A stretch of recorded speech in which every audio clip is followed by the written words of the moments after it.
don't need a high-end designer or a lot of money to get a luxe look. Be your own interior designer. This is Affordable Interior Design, the podcast. Here's your host, Betsy Helmuth.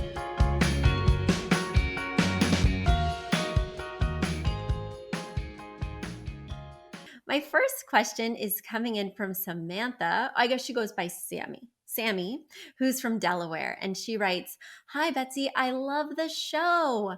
I love the courses. I love the book, though I still need to get the latest version. I know. No matter how much I read and watch about interior design, your advice always floats back to the top, remaining my North Star. I just bought a house and I'm starting from scratch. I know you say start by listening to the home itself. That is, figure out the architectural statement. But my home doesn't lead hard in any one way or another. At least, I don't think it does. The kitchen is more traditional, but the home has higher angled ceilings and it's like a ranch, I guess. The only window trim are the bottom sills.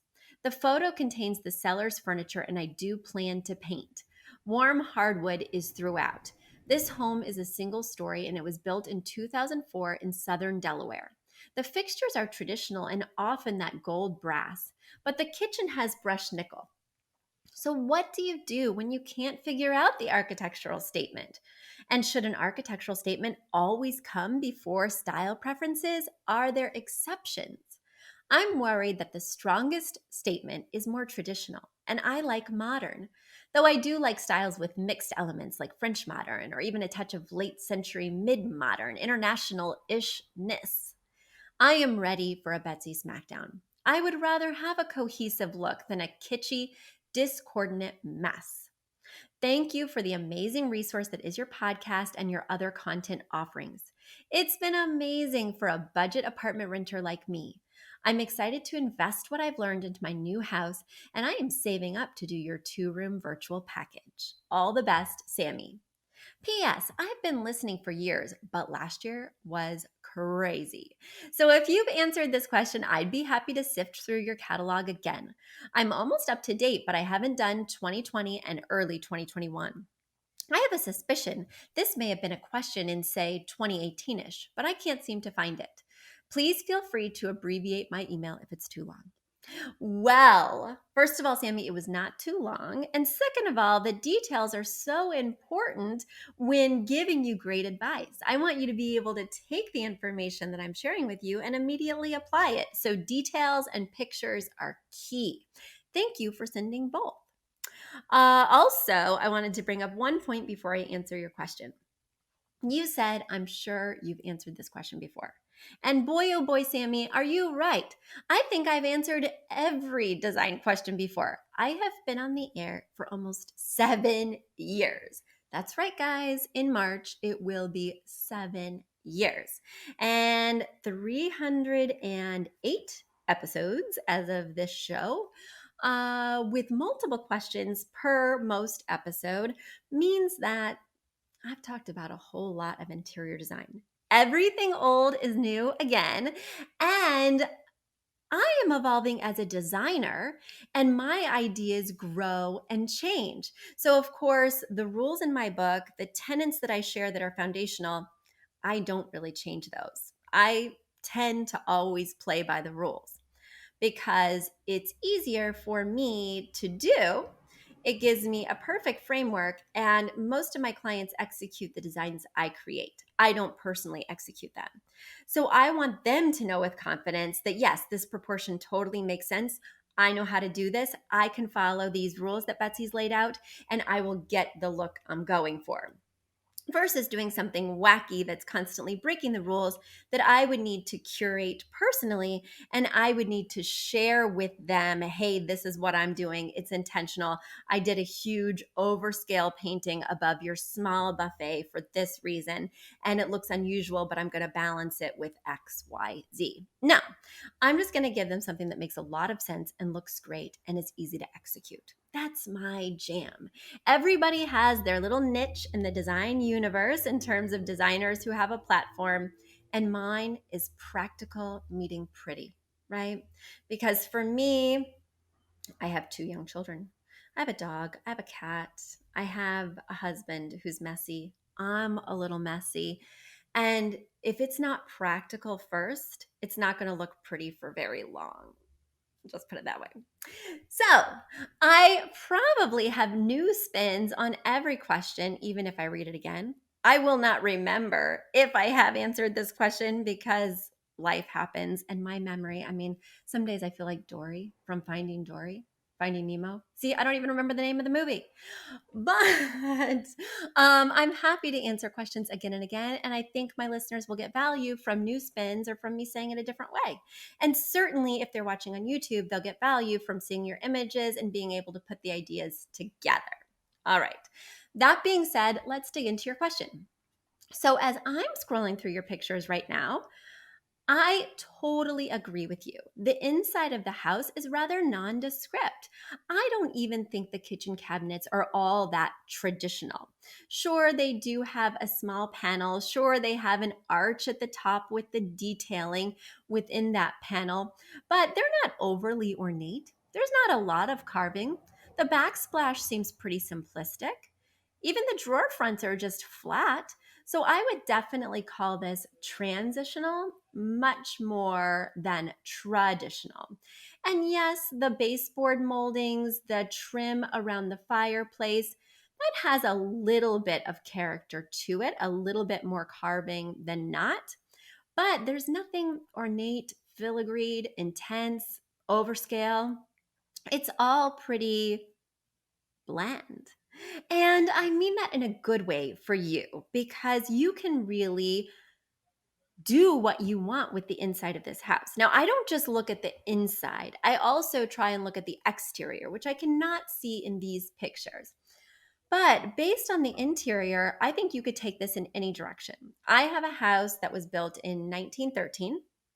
They called it colonial on the listing. To me, it has like some elements of craftsman with lots of stained glass, lots of chunky moldings, but it's pretty nondescript. So I designed it how I wanted. And downstairs, it's pretty contemporary meets mid century modern. And in my bedroom, I went totally transitional. In my husband's TV room, we went really contemporary. In my kids' rooms, we weren't really Disney. But anyway, I was able to project whatever I wanted to onto my relatively blank canvas. And I think the same for you. Your canvas is even more blank because I don't see a lot of stained glass pushing you in one color direction. My moldings are super chunky.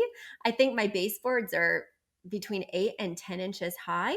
So even that has a look that I need to be thinking about, whereas your baseboards are totally standard. I think you can do whatever you want in here. I think you could take it really traditional. I think you could go French country. I think you could go mid century modern. I don't think you could go modern. Modern being that era from the 50s and 60s that is super lacquered, super clean, Bauhaus, geometric, just because of the paneled doors in here and the small nuances that just aren't that slick. But the world's your oyster otherwise, and that sounds like it completely aligns with what you're wanting to do, Sammy. Now, you may want to consider the kitchens and baths and lean slightly more transitional, but a lot of contemporary furniture these days has curving lines, has softer edges. So it can, even if it's a contemporary piece, not feel so hard, linear, cold, and sterile, right? And I would probably be leaning that way. And I am so excited to hear that you're going to paint because, oh my gosh, this is that rainbow of fruit flavors that I warn people about, right? You have the bright red kitchen that leads into the bright sun yellow open dining room.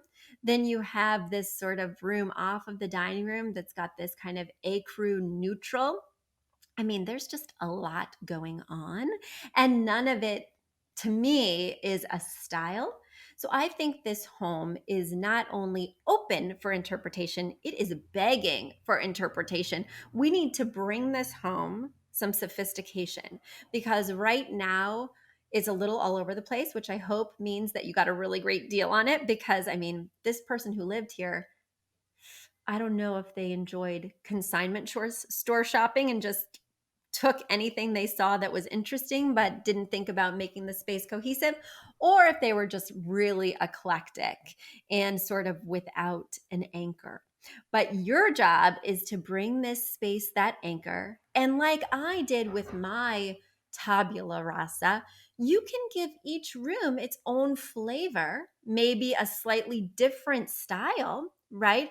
If it's not open to the other rooms. So, like my primary bedroom is not open to the living room or really any other room. So I went completely transitional in there, even though I didn't go transitional anywhere else.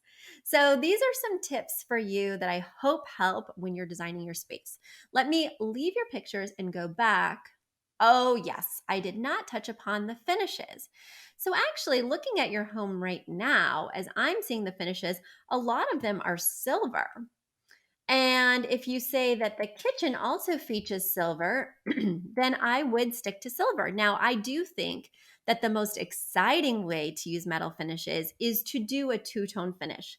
And I plan on, when I get my new house, I don't care what it looks like now, I plan on incorporating two-tone metals. The reason is because I think two tones make it more timeless, because all brass, that has a certain look that evokes a certain era that's not always all class.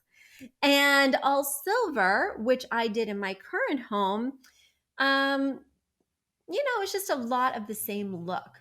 So I think it may be more designerly to include a two-tone metal finish.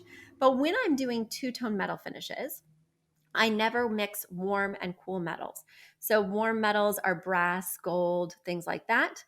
And cool metals are silvers, chromes, things like that. And then the third family is dark metals being blacks, wrought irons, things like that.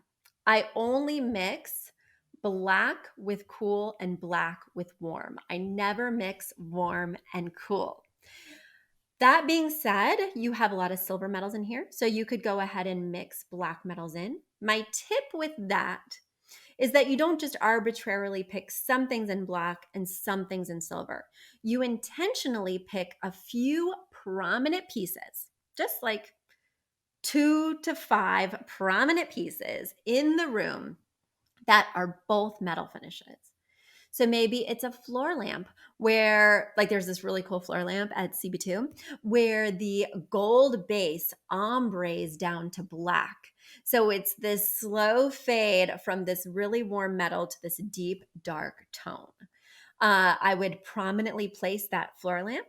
I would pick a ceiling fan, because I see a lot of ceiling fans in here. So if we have to have a ceiling fan, which is never a designer fave, but if we have to have one, I would look for one that maybe has a two-tone metal finish, so it draws my eye up and I'm immediately merging these metals as I walk in the space. Or I can see that you have an entry fixture opportunity. That's a great place to set the tone, to say, hey, this is a two-tone metal space, right? So be thinking about picking at least a few two-tone combined elements to really make the space feel intentional and to make it sing. Sammy, I've solved all your problems. Now you can move in and do whatever the heck you want. Very exciting. I'm looking forward to being able to move in my space and being able to say the exact same thing. A big thank you to Aton and the Embassy, who wrote our theme song. A shout out to Catherine Heller, who owns the podcast shop and is our editor extraordinaire. We also want to thank Ginny Sunasan and her team at the Savvy Podcast Agency for their help with our social, our YouTube channel, and so much more. We also want to thank Uploft, which is our parent company who supports this podcast. And lastly, we owe a huge debt of gratitude to you. Thank you so much for tuning in and for all your support.